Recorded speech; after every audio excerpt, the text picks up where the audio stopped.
Assalamualaikum warahmatullahi wabarakatuh. Halo semuanya.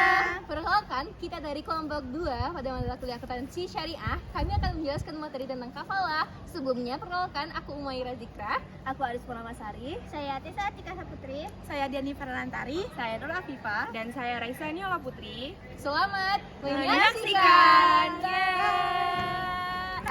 Pemerintahan Jokowi JK telah melanjutkan sejumlah proyek infrastruktur yang mangkrak selama bertahun-tahun warisan dari periode sebelumnya. Halo semuanya. Hai Sobat Ilmu, kembali lagi bersama aku Umaira Zikra dalam podcast Oke Roar. Dimana tempat podcast ini tempat kita ngobrolin berbagai macam topik yang menarik tetapi juga berbobot. Hari ini kita bakal bahas sesuatu yang mungkin gak asing bagi kita tapi masih sering bikin kita bingung. Jadi itu apa? Kafalah. Sekarang udah bareng sama aku ada dua narasumber kece di sini, Ibu Adis dan juga Kak Afi. Halo Kak Afi, halo Ibu Adis. Nah, sebelum kita masuk ke topik pembahasan kita tentang kafalah, sebaiknya kita kenalin dulu gak sih sama dua narasumber kece kita? Halo Kak Afi, boleh gak sih kenalin dulu sama Kak Afi? Halo Kak Ume, halo guys, perkenalkan saya Afi. Saya merupakan content creator TikTok. Hai juga Kak Adis, boleh gak sih kenalin dari Ibu Adis? Halo semuanya. Saya Adis dari salah satu dosen di universitas terkenal di Indonesia, yaitu Universitas Indonesia. Wah, ternyata narasumber kita ini sangat kece sekali ya. Yang pertama ada content creator yang sudah bertahun-tahun menjadi influencer dan juga ada seorang dosen dari universitas ternama. Beri aplaus dulu dong. Nah, Ibu Adis, banyak loh sekarang kasus tentang perusahaan yang mangkrak karena tiba-tiba nggak mampu bayar, terus tidak ada pihak penjamin. Jadi menurut Adis itu, Ibu Adis mohon maaf, itu kafalah itu seperti apa ya? Oke, seperti yang Kak Umaira sebut tadi ya, ada proyek yang gagal atau lain sebagainya, kasus-kasus yang kita kenal pada saat sekarang ini itu terjadi karena tidak adanya penjamin, Kak Umi. Nah, sekarang kita akan membahas tentang kafalah ya. Kafalah itu secara sederhananya kita bisa mengartikan sebagai penjamin. Nah, dalam fikih itu sendiri berarti menjamin atau menanggung kewajiban seseorang oleh pihak lainnya. Nah, contohnya nih, Kak Umaira berhutang ke bank. Nah, jadi dengan Kak Umaira berhutang ke bank ini, Kak Umaira ada penjaminnya, yaitu Kak Afi. Nah, di sini Kak Afi menjamin Kak Umaira untuk membayar hutangnya. Kalau seandainya Kak Umaira tersebut tidak bisa membayar hutangnya ke bank tersebut, ada Kak Afi yang akan menjamin dari hutang Kak Umaira tersebut. Seperti itu, Kak Umaira. Oh, Afi pikir dulu kafalah itu seperti akad pinjaman ya, tapi lebih ke menjamin. Jadi semisalnya teman kita ambil kredit nih, terus kita menjamin, berarti itu contoh dari kafalah modernnya ya. Nah, sekali Kak Afi itu merupakan suatu akad dari kafalah. Nah, Ibu Adis, kafalah ini ada nggak sih dasar hukumnya, entah itu dari dasar hukum Al-Quran atau dasar hukum dari Majelis Ulama Indonesia? Aku penasaran deh. Oke, tentunya salah satu di dalam Al-Quran itu pada surat Yusuf ayat 72 itu yang membahas tentang penjaminan. Nah, di sini juga ada ini Kak Umaira, Kak Afi, tentang kafalah ini hadir dengan didasari oleh fatwa DSN MUI nomor 11 DSN MUI nomor 4 tahun 2000 yang menyatakan bahwa dalam rangka menjalankan usahanya, seseorang sering memerlukan penjaminan dari pihak lain melalui akad dari kafalah ini. Seperti itu Kak Umaira dan Kak Afi. Oh gitu ya Bu Adis. Terus kalau seandainya kita mau jalanin akad kafalah nih, gimana sih langkah-langkah yang akan dilakukan itu Bu Adis? Iya, benar banget Kak Afi. Gimana sih langkah-langkahnya kalau misalnya mau kita akad kafalah, Bu Adis? Aku penasaran deh. Oke, Kak Afi, Kak Umaira, untuk terjalannya kafalah ini ada rukun-rukunnya yang harus kita penuhi dalam menjalankan kafalah ini. Ada beberapa rukun yang kita ketahui nih, Kak Afi, Kak Umaira. Yang pertama harus adanya pihak yang penjaminnya.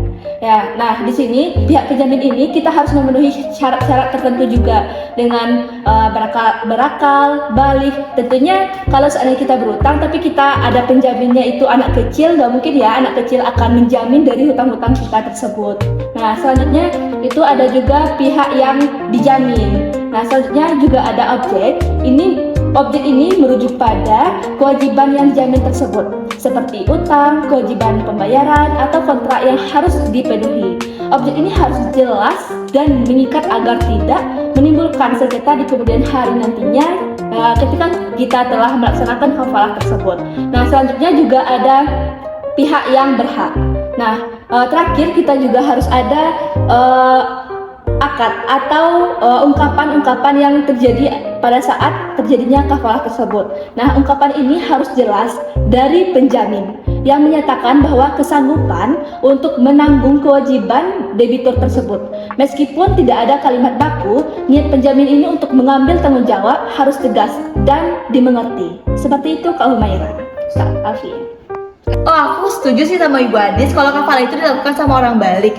Kalau kafalah itu dilakukan sama anak kecil itu namanya kewalahan sih lebih tepatnya. Bisa aja sih Kak Al. Wah, rinci banget ya. Aku tuh dulu ngira kafalah ini cuma sekedar asal janji doang. Ternyata emang harus ada rukun-rukunnya ya. Nah, wajib itu Kak Humaira. Oh iya, Bu Adis, aku boleh nggak sih tolong berikan salah satu contoh nyata gitu biar kami para penonton di rumah gitu tidak mengawang. Silakan Ibu Adis. Nah, misalnya gini nih Kak Umaira, Ibu Adis, aku tuh mau minjem motor ke rental, tapi aku nggak punya KTP sama sekali atau nggak bawa KTP sama sekali nih. Terus Kak Umaira nih membilang ke petugas yang rental tuh kalau dia itu mau minjamin KTP-nya. Terus berarti Kak Umaira tuh bisa disebut dengan kafilah nggak sih? Iya kan? Nah, iya benar Kak Afi. Nah, dalam bisnis kafalah ini juga bisa kita laksanakan. Misalkannya nih ada supplier seperti barang ini tapi ragu akan mengasih kreditnya kepada kita.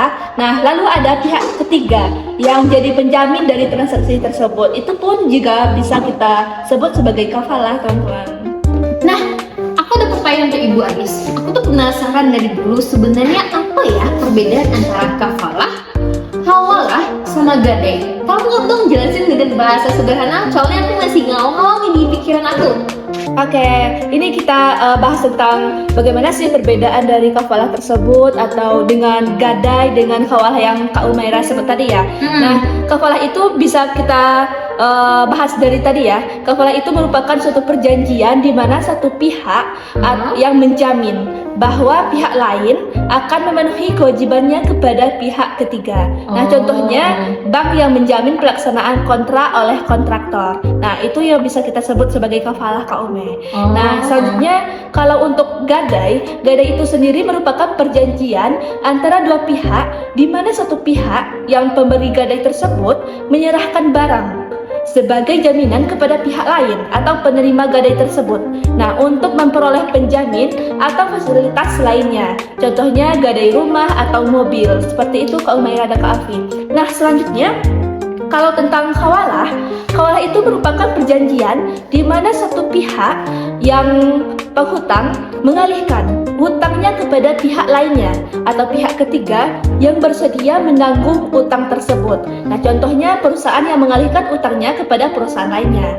Nah, itulah perbedaan dari gadai, kafalah, dan hawalah. Secara singkatnya, gadai ini berfokus pada barang sebagai jaminannya, kafalah yang berfokus pada jaminan pelaksanaan kewajibannya, dan hawalah itu berfokus pada pengalihan utang. Oh gitu, terjawab juga akhirnya sudah pertanyaan saya dalam hati ini selama ini. Oh, jadi kalau aku jaminin utang untuk orang lain itu namanya kafalah. Tapi kalau misalnya aku selain cincin nih buat jaminan itu namanya gadai ya, Kak? Nah, benar, pintar juga ya Kak Alfi, Kak Umaira. Iya, terima kasih. Seru banget ya pembahasan kita hari ini. Yang dari awalnya kita itu bingung tentang kafalah, sekarang kita tuh udah paham banget bahwa kafalah itu sepenting itu dalam keuangan syariah. Benar Kak Umaira, prinsip dari kafalah ini merupakan bentuk tolong-menolong yang syar'i. Tapi tetap punya aturan dong, biar adil dan tidak memberatkan pihak manapun. Dan penting juga nih buat anak muda ngerti tentang kafalah ini. Karena siapa tahu nanti terlibat usaha atau kerjasama sama syariah. Jadi anak muda tuh harus paham dulu tuh mengenai kafalah, gadai, dan lain-lain lainnya. Benar sekali. Wah, terima kasih banyak nih buat Ibu Adis dan Kak Afi yang telah membersami kita hari ini. Semoga kita bisa membahas berbagai macam topik di podcast kita berikutnya. Sampai jumpa buat teman-teman, sampai jumpa juga sampai berakhirlah kita di akhir podcast ini. Kami dari podcast Ongkeror pamit undur diri dan sampai jumpa. Goodbye.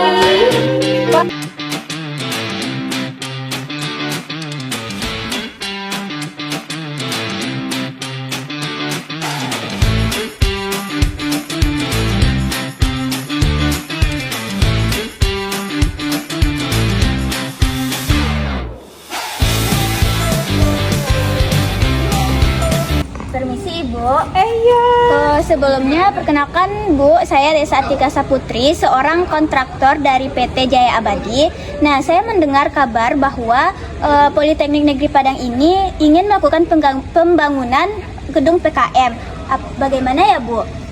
Salam kenal juga Tessa, saya Diani Ferlantari sebagai Direktur Politeknik Negeri Padang. Nah, kebetulan banget nih saat ini kami sedang membangun gedung, yaitu gedung PKM, dan belum ada nih kontraktor yang... Akhirnya Tessa, seorang kontraktor, datang pergi menuju ke bank untuk mendaftarkan dirinya sebagai nasabah kafalah.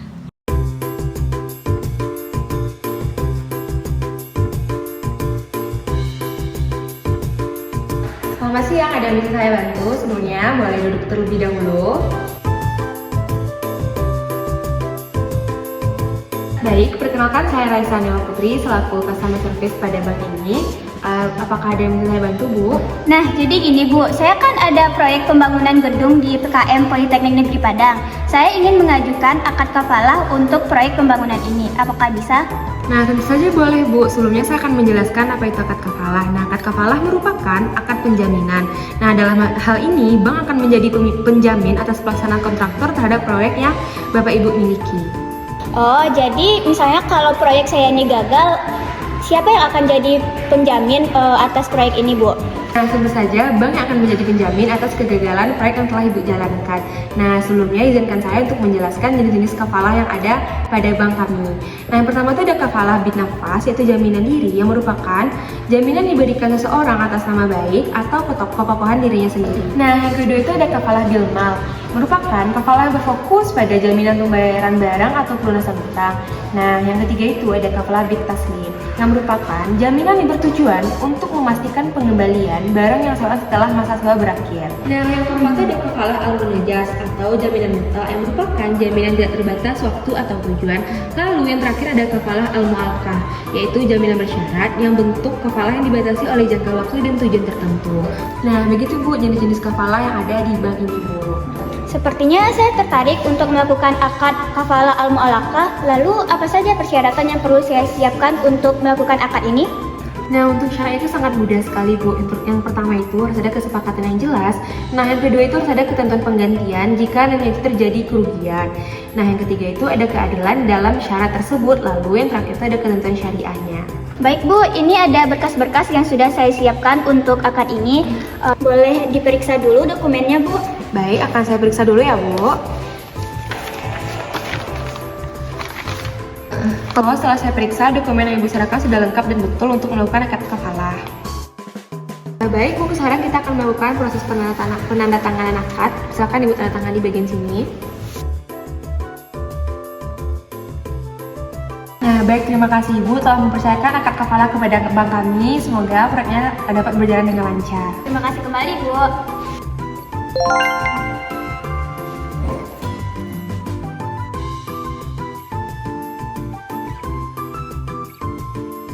Akhirnya Tessa kembali lagi dan menyerahkan dokumen kafalah kepada Diani selaku Direktur Politeknik Negeri Padang. Tessa, setelah saya pertimbangkan dengan berbagai tim di Politeknik Negeri Padang, kami tertarik untuk menerima Ibu sebagai kontraktor dalam pembangunan gedung PKM. Terima kasih Bu atas kepercayaannya kepada saya karena telah memilih saya sebagai kontraktor atas pembangunan gedung di Politeknik Negeri Padang ini. Baik Bu, untuk progres pembangunannya sudah bisa kita mulai ya Bu. Baik Ibu Tessa, besar harapan saya terhadap proyek ini. Saya udah begadang 3 hari 3 malam loh untuk mikirin proyek ini. Kalau misalkan gagal, itu nyakitin banget kayak drama Korea episode 16. Proyek pembangunan PKM telah dilakukan, akan tetapi proyek tersebut terjadi mangkrak dikarenakan kelalaian oleh kontraktor. Gimana sih bangunannya belum jadi, padahal kan targetnya tuh udah lewat dari yang ditentukan Pak Gubernur, sedang melakukan saya loh Ibu. Baik Ibu, mohon maaf Ibu. Ini gimana sih sesuai jadwal? Selesainya 3 bulan ke depan, ini udah lebih 3 bulan bisa